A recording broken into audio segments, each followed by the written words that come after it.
오늘 제가 오프닝에서 잠깐 말씀드렸던 여론조사의 추이나 방향으로 보면 지금 현재 국민의힘이 압도적으로 과거와 달리 완전히 상황을 반전시킨 것처럼 보이는데 잠깐 말씀드리면요. 2월 14일부터 15일 그리고 16일부터 17일 그리고 비슷한 시기에 여론조사가 3개가 나왔는데요.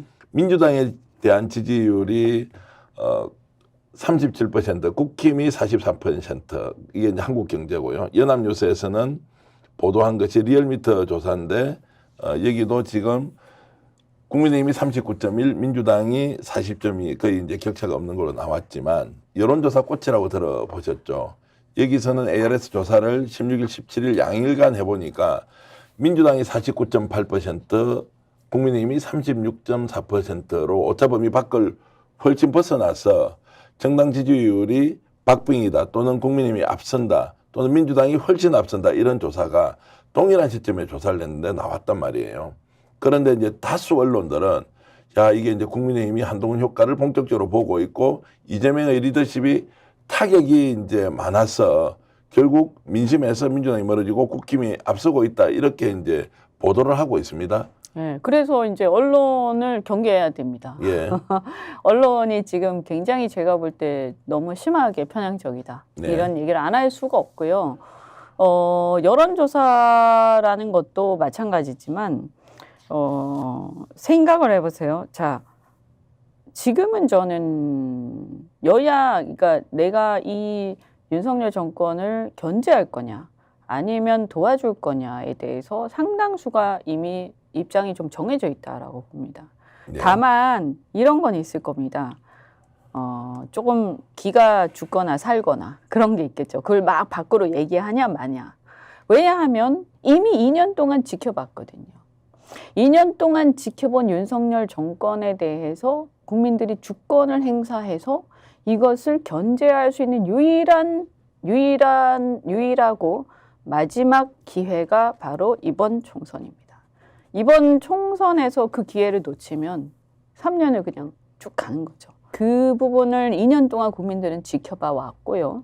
앞으로 3년간 다시 이것을 추인해주고 이것을 밀어줄 거냐, 다시 기회를 줄 거냐, 아니면 여기에 대해서 좀 더 이렇게 견제를 해야 된다고 생각하느냐, 하다못해 유지라도 해야 된다고 생각하느냐, 라는 것에 대해서는 저는 어느 정도 가르마가 이미 타져 있다. 그럼 남아있는 건 뭐냐 하면 유동층, 아까 말씀드린 개혁신당과 관련된 이 유동층들. 중도층이라고 그냥 얘기를 하면 됩니다. 중도는 아닙니다. 그것은. 예. 네, 이게 이제 우리가 빠지기 쉬운 패착인데요. 중도라고 해서 어중간한 투쟁, 어중간한 비판을 중도라고 착각하는데 그러다 보니까 이준석 세력이나 이낙연 세력의 차이를 인식하지 못하는 거죠. 근데 국민들은 그렇지 않거든요. 뭐 그렇게 애매하게 생각하는 게 아니라 나는 저기 윤석열 견제해야 된다고 생각해. 너무 싫어. 저게 보수야? 그런데 민주당에 대해서도 그렇게 막 밀어주고 싶진 않아. 그런 사람들이 개혁신당을 지지하는 거죠. 이준석 세력을 지지하는 거예요. 네. 이낙연 세력이 아니고. 네. 계속 반복하지만 관심이 없습니다. 이낙연 세력에 대해서는. 죄송하지만. 그런 상태에서 지역구에 대해서는 저는 결국에는 그 구도 속에서 심판할 거냐 말 거냐로 결국 간다고 봐요. 지역구에서는. 그런데 이제 그게 아니라 비례는 좀 다를 것이다. 그런 얘기고. 그다음 지역 구도에서 이제 이런 게 있어요. 순간적인 어떤 이슈 이런 게 좀 작용을 합니다. 그래서 예를 들면 지금 의사 증언 문제가 있지 않습니까?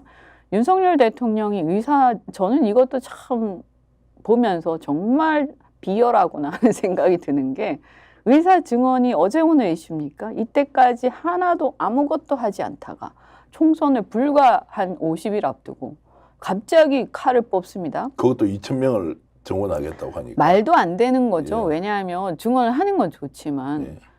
실제 정원 자체가 얼마입니까? TO가. 네. 한 3,000명 정도 되나요? 2,000명이 이제 2,000 추가로 명. 늘어나니까 5,000명으로 이제 그렇죠. 입학생을 뽑아야 되는 그러니까 거죠. 갑자기 2배가 되는 거예요. 예, 예.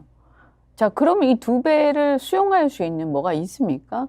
그 다음에 이 사람들이 우리가 필요한 소아과라든지 이런 벽오지 같은 데로 이 사람들을 보낼 수 있는 어떤 제도적 뒷받침이 돼 있습니까? 하나도 없어요. 그런 얘기를 들은 적이 없어요.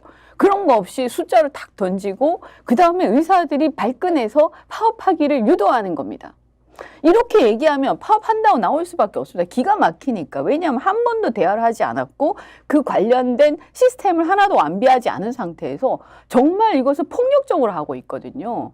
그래서 이런 거랑 똑같죠. 지난번에 사교육과 관련해서 일타 강사들 세무조사해. 이거랑 똑같은 거. 기가 막힌 거잖아요. 그래서 이렇게 나오면 의사들도 협상을 하거나 대화를 하는 게 아니라 그래 이렇게 나온다면 그냥 파업할 이렇게 되는 거고 그래서 파업을 해서 어쩌면 무슨 일이 일어나는 것을 오히려 더 원할지도 모르겠어요. 설마 그렇지는 않겠죠. 하지만 제 얘기는 뭐냐면 이런 극단적인 상황으로 몰고 가서 그래서 그것을 통해서 그 집단을 악마화하고 그 집단을 폭력으로 공권력으로 찍어 누르는 모습을 보여서 그 어떤 집단에 대한 비토가 굉장히 많은 전반적인 국민들의 어떤 의식을 선동을 함으로써 그래서 이 국민들한테 시원함을 선사함으로써 지지를 올리는 거예요. 이것이 이제 윤석열 대통령이라는 사람이 과거부터 계속해온 행태들이 저는 이것이야말로 굉장히 민주주의의 적이고 매우 위험한 사람이고 이것이 언제부터 계속됐냐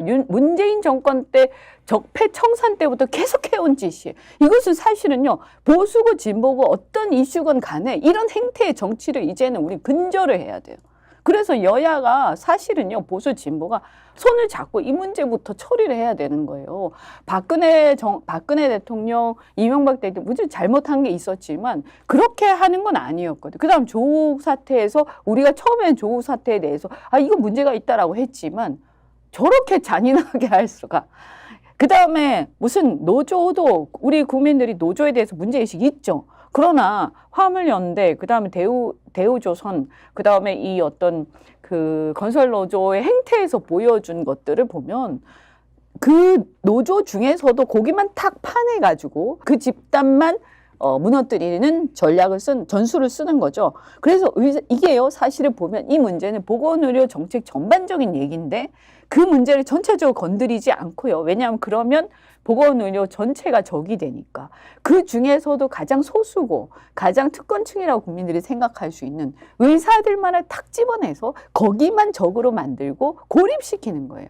마치 제가 볼 때는 이재명 대표를 민주당 안에서 고립시키는 거하고 똑같은 전술입니다. 어떻게 하느냐, 이낙연이라든가 그 비명들을 계속 부추기고 그러면서 제3지대를 계속 분위기를 만들면서 흘리면서 그러면서 이들을 갖다가 자꾸 이간질 시키죠. 제가 보니까 제가 복당하는 데도 엄청나게 이간질 하더라고요. 특히 조중동에서 그죠? 종편에서 그러면서 그 이간질을 통해 가지고 그 반대편 진영의 수장 또는 그 핵심 세력을 파내는 전략을 쓰는 겁니다. 스픽스는 말하는 언론입니다. 대세는 유튜브, 그중에서 스픽스. 좋아요, 댓글, 구독, 알림 설정. 여러분이 저희를 사랑해 주시고 우리가 여러분을 사랑하는 4가지 방법입니다.